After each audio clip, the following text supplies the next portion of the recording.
Hello everybody, welcome back into the kitchen. It's November, which means terrible sweaters, I love this horrible sweater, and delightful home-baked goods. So I've got some pumpkins I want to use up. So I figured the best way to use these beauties is to start with a nice humble little pumpkin loaf. Got an old Company's Coming muffins and more here, kind of inherited years ago.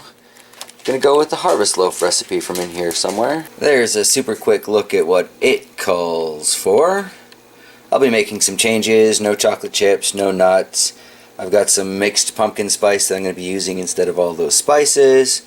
I'm not using a canned pumpkin, I'll be using some of these. So yeah, you know me. The recipe's just kind of where the adventure begins. That said though, I do love the Company's Coming cookbook series. They're available at pretty much every grocery store I've ever been to in my life. They're usually pretty cheap and they're full of a lot of great starting points.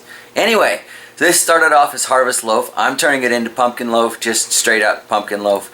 And yeah, here we go. So if, like myself, you don't care for canned pumpkin and happen to have some fresh ones around, don't even have to be all that fresh really, this is quite an easy situation to remedy. Just pop off the stem, give it a good once over in the sink. I like to keep it clean. Yes, so once you've cleaned off your nice fresh pumpkin where the top hasn't rotted, like my previous go here, we're just going to cut this in half. Then I'll grab a nice sturdy spoon, clean these out a bit.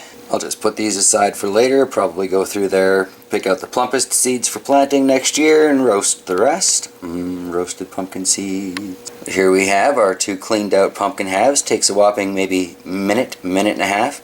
Gotta love these little sugar pumpkins. They grow well, they clean easily, and they taste great. Next, you just want to take your two pumpkin halves, put them open face down on your cooking sheet, so that'll trap the moisture and it'll help it cook inside itself. Fire it into your oven. It's a small pumpkin, going with the toaster oven. Got this set at 350, and we'll check back on that in roughly half an hour or so. Alright, so it's been about half an hour now that these have been in the toaster oven at around 350. If I can slide the fork in nice and easy. Well, took a bit of effort there. I'm going to say that needs another 10-15 minutes or so. We'll get back to it then. So while I'm waiting on that pumpkin to finish up, I'm going to start creaming together the 1 cup of sugar and half a cup of butter.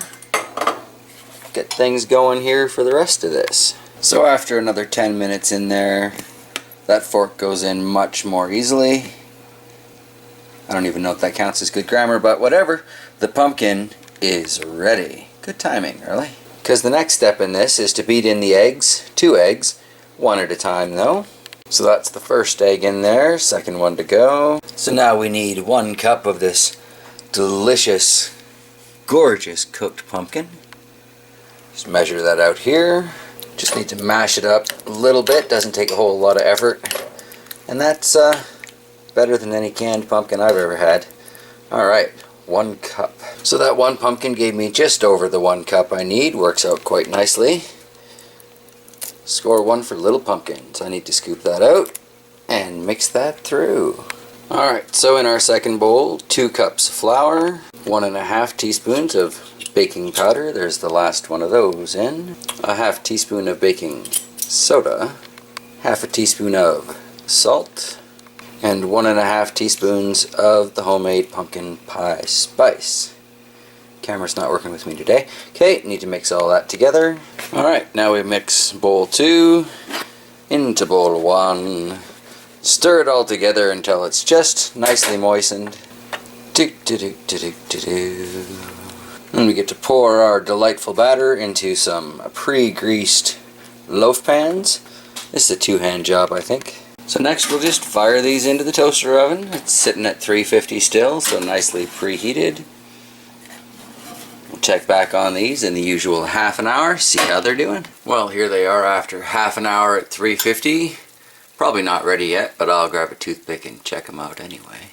Alright, so yeah, those aren't ready yet. We're going to put them back in there for another 15 minutes. Check on them then. While another 15 minutes have come and gone, we'll take a look at this one. Looks pretty good to me. Now, to have a little patience and let those cool for a bit. Smells fantastic. Looks pretty good too. Fresh pumpkin loaf. Yum, yum, yum. So all that's really left now is to taste this and wrap this up. So here we go.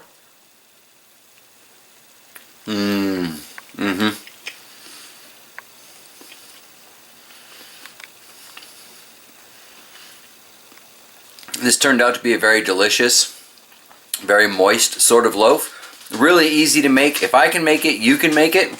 Go on and give it a try. Find yourself a little pumpkin, or failing all else, get a can of canned pumpkin. But yeah, a very simple recipe. Strongly recommend giving it a go. Thanks for watching. Have a great day.